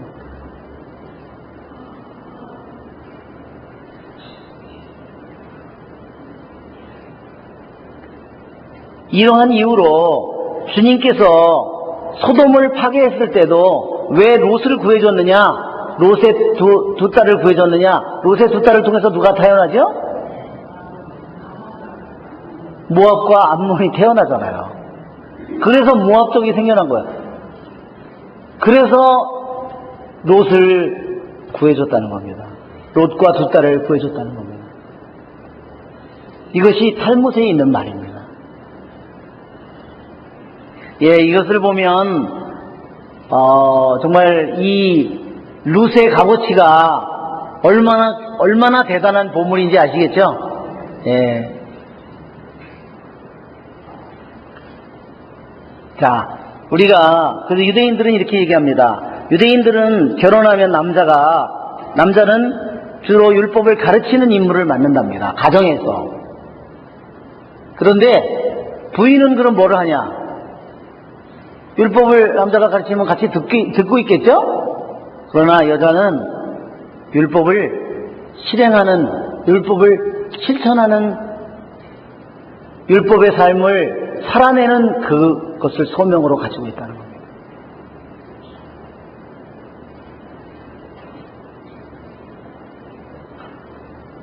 그래서 하느님께서 특별히 여자에게 율법을 깊이 이해하는 힘을 줬다는 거예요.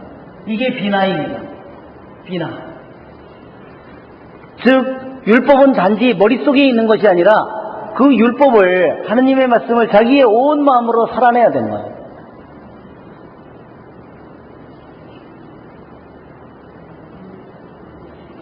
마치도 여자는 아기를 잉태해서 그 아기가 자라고 그것이 아기가 태어나듯이 자기의 마음속에, 자기 육신 속에서 율법을 하나하나 자기가 그 씨앗이 자라나는 것처럼 자기의 삶에서 온몸으로 살아내는 이 비나에, 이것은 뭐냐? 이것을 더 깊은 이해라고 해요.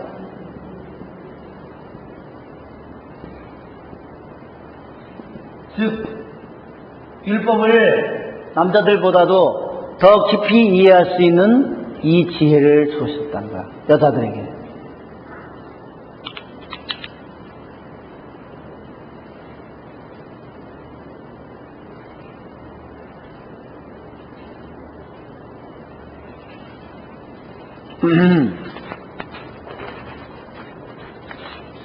자, 성경의 제목 중에요, 여자 이름이 나오는 책이 딱 두 권입니다. 뭔지 아세요? 룻과 에스텔입니다. 그러니까 이스라엘 여자 중에는요, 단 한 명 에스텔이고, 이방인 여자 중에는 룻 한 사람밖에 없어요. 여자의 이름으로 나온 게 딱 둘인데, 그만큼 성경이 여자의 이름을 사용하지 않는다는 겁니다. 그런데도 이방인인데도 이 책의 제목을 룻이라고, 나옴이라고 정하지 않고 룻이라고 왜 정했을까? 그것은 룻이 어떠한 존재인지를 우리들에게 상징적으로 보여줄 겁니다.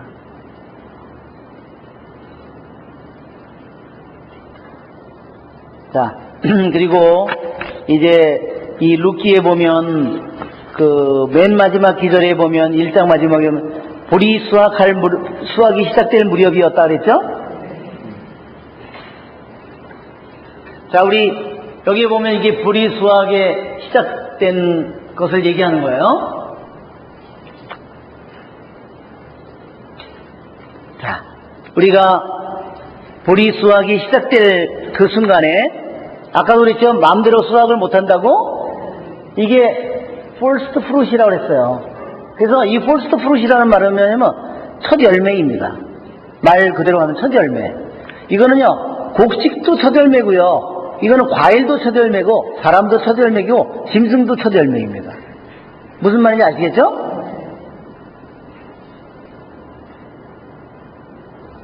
첫 열매를 바치는 것은 곡식이든 과일이든 짐승이든 사람이든 똑같다는 겁니다. 퍼스트 프루트는 누구 거예요? 하느님의 것이라는 겁니다.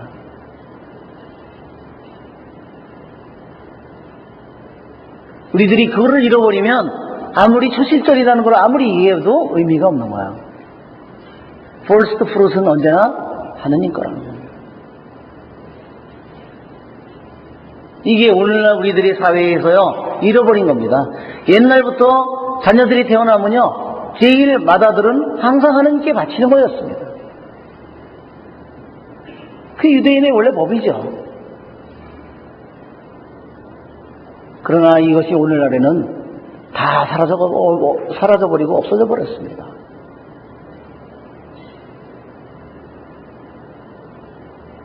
우리는 자기에게 태어난 첫째 자식을 절대로 아마 잊을 수는 없을 거예요. 그렇죠?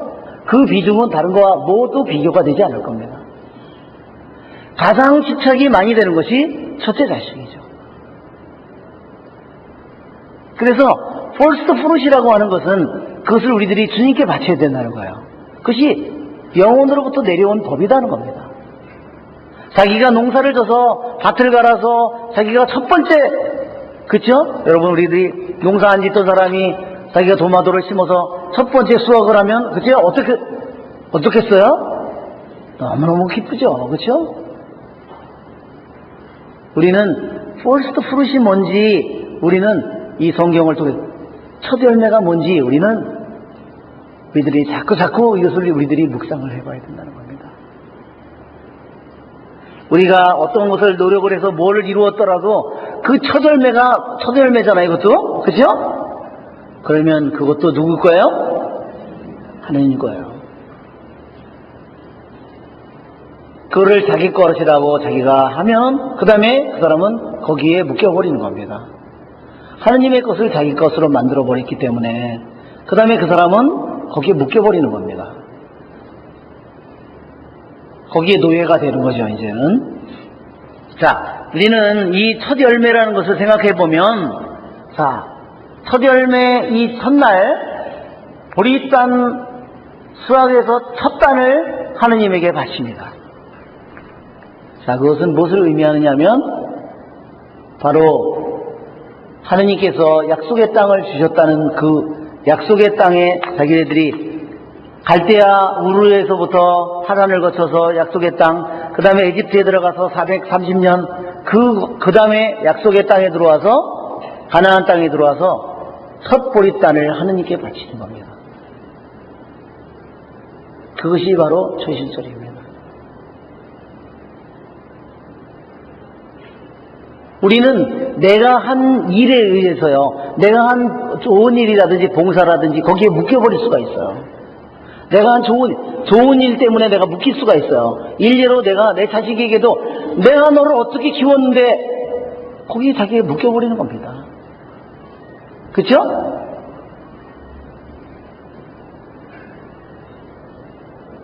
우리들이 자기가 너무나 심혈을 기울였는데 거기에 묶여버린다는 거예요, 내가. 그러면 그것이 뭐가 돼요? 좋은 것이 결코 되지 못합니다. 그것은 집착이 되버립니다. 그리고 상대방에게도 어떨까요? 내가 그 사랑을 쏟은, 내가 그렇게 봉사하고 실행하고 사랑을 쏟은 상대방에게도 그것이 좋은 것이 되지 못하고 뭐가 될까요? 너무나 무거운 것이 되버립니다.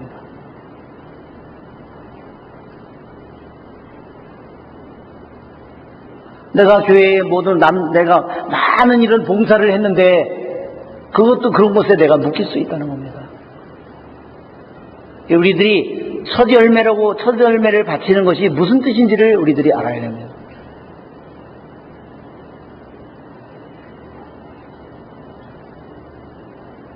자기가 한 것에 대해서 집착을 해버리면 그는 하느님에게 은총으로 나아갈 수 있는 길이 없어지게 되는 겁니다. 자, 우리들이 이 첫 열매를 그래서 하느님께 바치도록 되어 있습니다. 자, 유대인들이 첫 열매를 바치고 나서 매일 보리단을 이게 묶어가지고 첫 보리단을 베어서 그것을 묶어서 하느님에게 바치는 것. 그게 오멜입니다. 오멜. 오멜. 이게 첫 곡식단이에요. 이게 첫 곡식단. 한 묶음 이 단, 그걸 오멜이라고 합니다. 지금 여기 있는 그림상에 나오는 이게 오멜이에요. 요게 오멜입니다. 요게 하나가. 오멜 이렇게 돼 있는 거예요. 이거를 첫 곡식단을 바치고서 매일매일 또 저것을 세는 겁니다. 그래서 며칠을 세요? 49일을 세고서 그 다음날 오는 날이 50일째가 뭐라고요? 여기가 오순절이에요. 이거는 보리단이고 여기는 뭐예요? 여기는 밀단입니다. 알았죠? 여기는 보리단이고요. 이거는 보리단이고 그 다음에 이때 보리단을 바치는데 그 다음에 나머지는 이 순간에 계속 밀이 익어가고 있는 겁니다. 밀이 익어서 여기서 밀이 점점 알이 굵어지고 충실해지고 완전히 이제 익어버리면 이때 밀을 수확을 해서 단을 바치는 겁니다. 이것이 바로 오순절입니다. 자, 바로 이 보리단은 이 보리단을 바친 퍼스트 프루트는 언제냐? 니스안 달 며칠이죠? 14, 15, 16 내지 16일 내지 17일이에요. 그날이 뭐죠? 초실절이죠? 자, 예수님을 통해서 어떻게 실현됐는지 한번 생각해 보세요. 과월절, 니스안달 14일, 뭐죠? 예수님의 죽음. 그 다음에 과월절, 그 다음에 무교절, 누룩 없는 빵, 그죠? 그건 뭘까요? 예수님이고 그분이 묻힌 거예요. 그 다음에 초실절은 뭘까요? 죽은 이들 가운데 부활한 만물이 되셨습니다. 이게 바로 폴스트 프루트예요. 우리는 만물이라고 했는데 첫 열매입니다. 폴스트 프루트는 누구를 가리키냐? 신약에서 예수님을 가리킵니다. 부활하신 예수님. 자, 그러니까 우리가 지도를 우리가 이 달력을 보면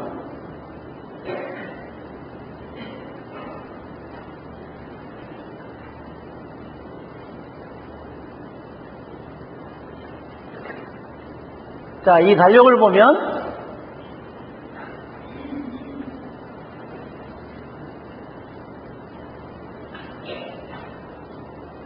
여기에 니산달 14, 15, 16 이렇게 되죠?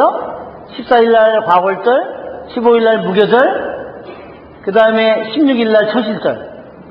자, 14일날 과골절날 예수님 죽으셨죠? 15일날 말하자면 그 다음날 예수님이 죽고 묻히시고 그 다음에 부활하신 그것이 초실절입니다. 첫 열매를 바친 날입니다. 자, 이래서 이 모든 것은요, 다 뭐를 통해서 이루어졌냐면 예수님의 죽음과 묻히심과 부활을 통해서 다 이루어진 거예요. 봄축제가 다 이루어진 겁니다. 그 다음에 오순절은 뭐를 통해서 이루어졌죠? 시반달 여기 이로부터 49일을 헤아려서 50일째 되는 날 샤부엇, 이게 바로 오순절입니다. 이날 뭐가 내리죠? 성령이 내리죠. 자, 예수님을 통해서 유대인의 축제가 그대로 다 이루어졌습니다. 정말로 놀랍죠?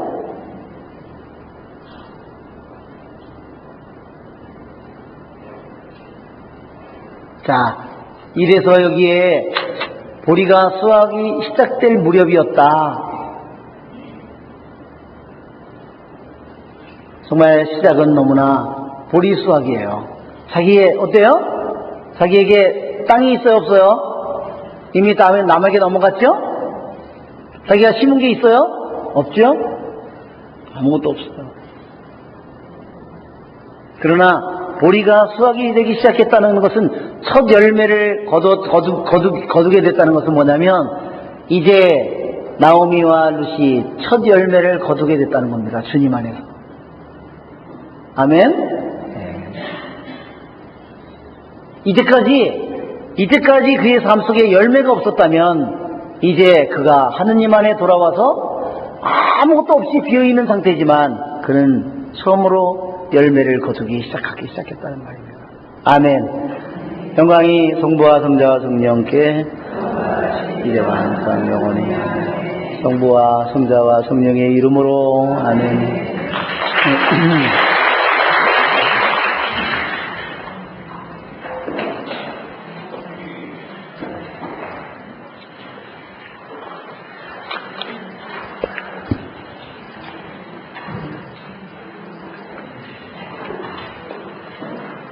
우리 지난번에 군포에서 온 자매님 오셨나요, 오늘?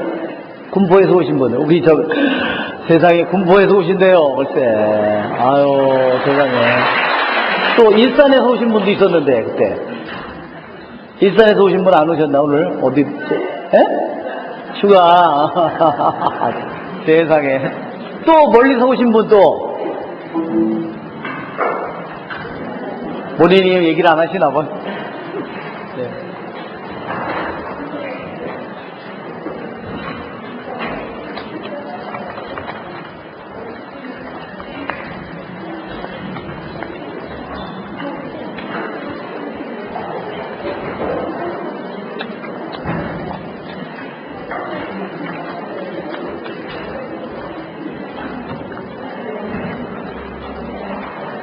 주보에, 저희 성당 주보에 그 뒤에 주소를 보면요, 저희 성당 홈페이지에 보면 이 자료와 이러한 음성이 거기에 음성으로 파일을 여러분이 들을 수 있어요. 이걸 하려면 거기 우리 성당 주보 주소, 카페 주소 거기를 접속을 하시면 되겠습니다.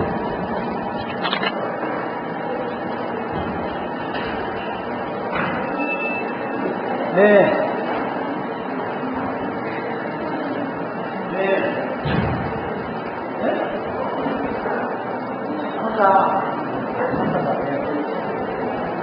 받아줘야 돼.